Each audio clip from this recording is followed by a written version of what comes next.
নমস্কার বন্ধুরা, আমি খোকন। ডিএল খোকন ইউটিউব চ্যানেলের পক্ষ থেকে আপনাদের জানাই আন্তরিক প্রীতি ও শুভেচ্ছা।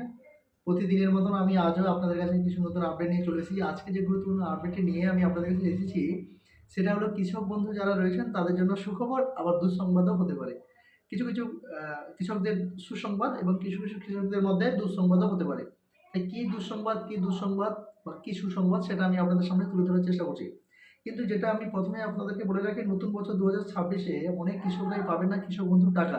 হঠাৎ করে কেন এরকম বলা হলো? তা সেটা আপনাদের জানতে ইচ্ছে করছে। তাই আমার এই বিষয়গুলো আপনাদেরকে জানতে হলে আমার চ্যানেলটিকে কিন্তু সাবস্ক্রাইব করে অবশ্যই রাখতে হবে বন্ধুরা। তাহলে চলুন আসুন যে বিষয়টি, সেই বিষয়টিতে আসি। বলা হচ্ছে নতুন বছর 2026-এ অনেক কৃষকরাই পাবে না কৃষক বন্ধুর প্রকল্পের টাকা। কেন হঠাৎ করে এরকম বলা হচ্ছে? যে পশ্চিমবঙ্গ কৃষক বন্ধু যারা নতুন রয়েছেন প্রকল্পে 2026-এর কিস্তির টাকা পেতে বেশ কিছু কৃষক সমস্যার সম্মুখীন হতে পারে। সাধারণত ব্যাংক অ্যাকাউন্ট সংক্রান্ত ত্রুটি বা নথি আপডেট না থাকলে তারা কিন্তু টাকা কিন্তু পাবে না। অর্থাৎ কি বলা হচ্ছে, যে যেসব নতুন কৃষক বন্ধুরা রয়েছেন তারা তাদের যে সাধারণত ব্যাংক অ্যাকাউন্ট বা ব্যাংকের যে নথিপত্র, সেগুলো যদি আপডেট যদি না করা হয় তারা কিন্তু নতুন করে কিন্তু তারা টাকা পাবে না। আব এরকম বলা হচ্ছে, নিম্নলিখিত কারণগুলি কৃষক বন্ধু প্রকল্পের টাকা নাও আপনারা পেতে পারেন, সেটা সরকারের তরফ থেকে জানানো যাচ্ছে।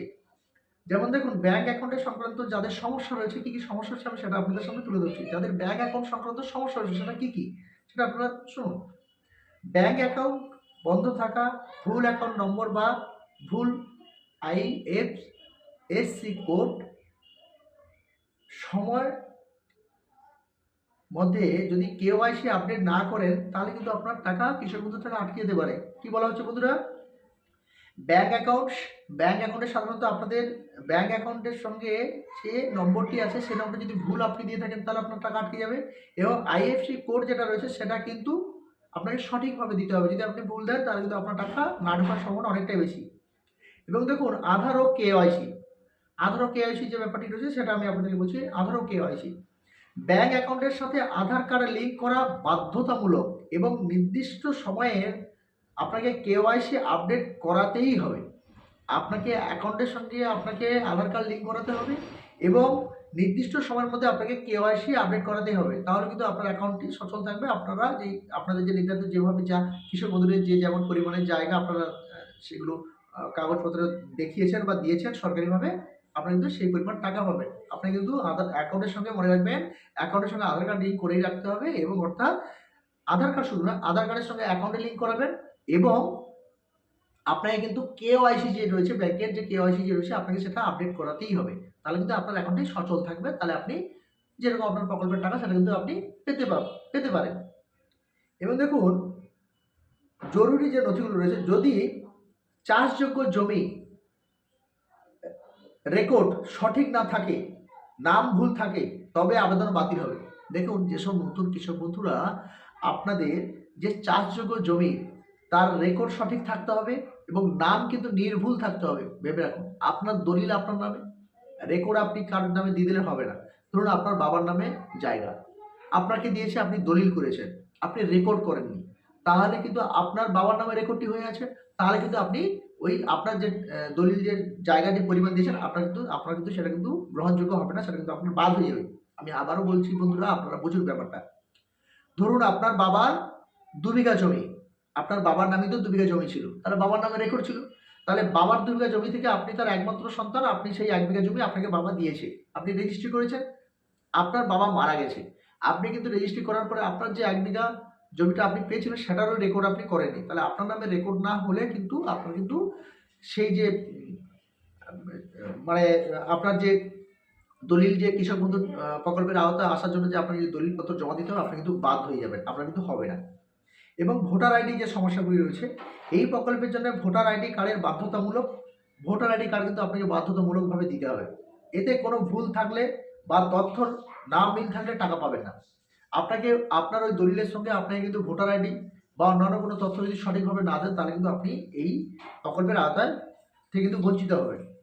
মৃত বা অযোগ্যতা, যদি কোনো কৃষক মারা যায় অথবা বয়স 18 বছরের কম বা 60 বছরের বেশি হয়, তবে তারা এই কিস্তির টাকা পাবে না। কি বলা হয়েছে? যদি কোনো ব্যক্তি মারা যায় বা 18 বছরের নিচে কোনো কৃষকের বয়স হয়, তো কৃষকের 18 বছরের যে বয়স কম বা 60 বছরের বেশি হয়, তবে তারা এই কিস্তির টাকা কিন্তু পাবে না। মৃত্যুর ক্ষেত্রে নিয়মিত এলাকায় আপনারা 2 লক্ষ টাকা দাবিদার হতে পারেন। দেখুন, আপনারা আমি আপনাদেরকে আবার পরিষ্কার করে বলছি, ধরুন যদি কোনো কৃষক মারা যায় অথবা তার বয়স কম 18 বছরের কম হয়, তাহলে আবার 60 বছরের বেশি হয়, তাহলে কিন্তু এই প্রকল্পের আওতায় তারা আসবে না। এইটা কিন্তু সরকারি একটা আলাদা প্রকল্প রয়েছে, তার ক্ষেত্রে কিন্তু আপনি যদি যোগাযোগ করেন সরকারিভাবে, সরকারি দপ্তরে যদি আপনারা যোগাযোগ করেন, তাহলে কিন্তু আপনারা এককালীন 2 লক্ষ টাকা কিন্তু পেতে পারেন। এবং আপনার পেমেন্ট স্মার্ট চেক করতে কৃষক বন্ধু অফিসিয়ালি পোর্টালে গিয়ে আপনারা কিন্তু চেক করবেন যে আপনার কাগজটি জমা দিয়েছিলেন সেটা সঠিক হলো কি হলো না, আপনাকে সেটা যোগাযোগ করবেন। তাহলে বন্ধুরা, আমি আজকে কি আপনাদেরকে বলার চেষ্টা করলাম যে যারা কৃষক বন্ধু রয়েছেন তাদের কিন্তু যে যে কাজগুলি আপনাদের করতে হবে, কৃষক বন্ধুর যে প্রকল্পের টাকা আপনাদেরকে পেতে হলে সেটা কি করতে হবে, আধার কার্ডের সঙ্গে অ্যাকাউন্টের লিঙ্ক করতে হবে। অ্যাকাউন্টের লিঙ্ক করার পরে কিন্তু আপনাকে কেওয়াইসি আপডেটটা করে রাখতে হবে, তাহলে আপনার অ্যাকাউন্টে সচল থাকবে। এবং আপনাদেরকে কিন্তু আপনার নামে দলিল হতে হবে এবং আপনার নামে কিন্তু রেকর্ডটাও হতে হবে, তবে কিন্তু আপনি কিন্তু পাবেন।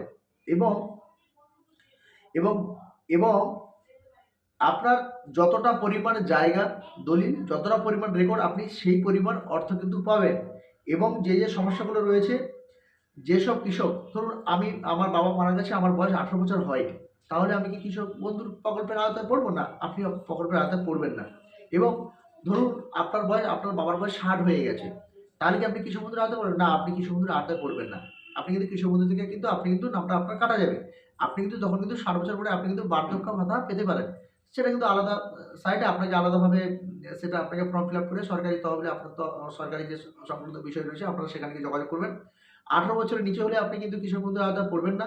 60 বছরের উপরে হলে কিন্তু আপনি কিন্তু কৃষক বন্ধুর আওতায় পড়বেন না। এই প্রকল্প থেকে আপনি বঞ্চিত হবেন। তাহলে আপনাকে কি করতে হবে? আপনার যখন 60 বছর হয়ে যাবে, আপনি আরেকটি সুযোগ সরকার রেখেছে যে আপনি এককালীন 2 লক্ষ টাকা পেতে পারেন। সেটা সরকারি কি দপ্তর রয়েছে সেটা ক্লিয়ার ভাবে আমরা এখন জানতে পারছি না, তাই আমি আপনাদেরকে বলতে পারছি না। তাই এটা আপনাদেরকে জানতে হলে যে কি রয়েছে 60 বছরের পরে 2 লক্ষ টাকা একজন কৃষক পেতে পারে, সেটা কিন্তু জানতে হলে আপনাকে সরকারি যে দপ্তরগুলি রয়েছে সেখানে গিয়ে যোগাযোগ করতে হবে। তাই বন্ধুরা, আজকের ভিডিওটি এই পর্যন্ত। ভালো লাগলে আপনারা সাবস্ক্রাইব করবেন এবং কমেন্ট করে জানাবেন, এবং আপনাদের কি জানার প্রয়োজন রয়েছে বা আপনারা কি বুঝতে পারছেন না সেটা আপনারা আমাকে কমেন্ট করে জানাবেন। আমি অবশ্যই আপনাদেরকে কমেন্ট করে বা আমি অন্যান্য ভিডিওর মাধ্যমে কিছু তুলে ধরার চেষ্টা করব আপনারা যাতে বুঝতে পারেন। এবং বন্ধুরা, আজ ভিডিওটি এই পর্যন্তই। নমস্কার।